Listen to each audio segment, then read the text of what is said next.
Hi guys, it's me Rose. So samahan niyo ako today. Pupunta tayo sa garage sale. Malapit lang sa bahay namin. So it's just in the neighborhood. So tara. So kung sa Pinas, okay tayo doon. Sa Amerika, meron din pero mas popular dito yung garage sale saka estate sale. Weekend talaga maraming na naghahanap ng mga garage sale dito sa Amerika at madaming option. Oh my god, I just live right there.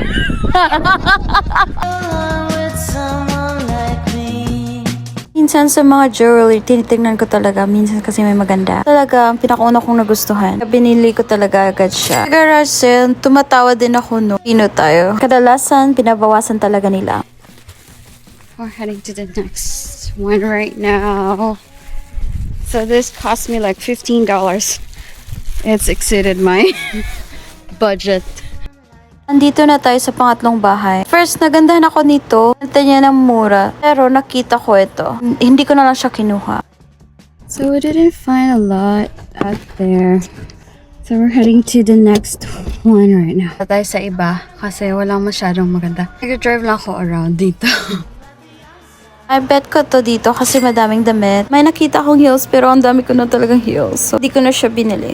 Tinatamad na tayo kasi sobrang init na. And then nakabili ako ng magandang brand, Timberland, para sa Pinas to. Nakwat siya sa Pinas. Ang nakita doon, ang daming magagandang stuffed toys. Nasabi ko sa kanila na magsasend kami ng mga boxes sa Pinas. If gusto nilang mag-donate ng mga kahit ano, donate siya. Alam niya kung taga-saan ako.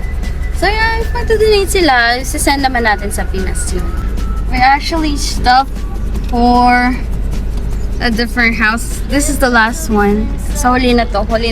So ayun, natapos ko na another bag ako nabili. Super gaganda. So yeah, we're gonna check it. So yes, that's it for today's mini vlog of us na nag-garage sale. Madami na ako nabili dyan sa likod.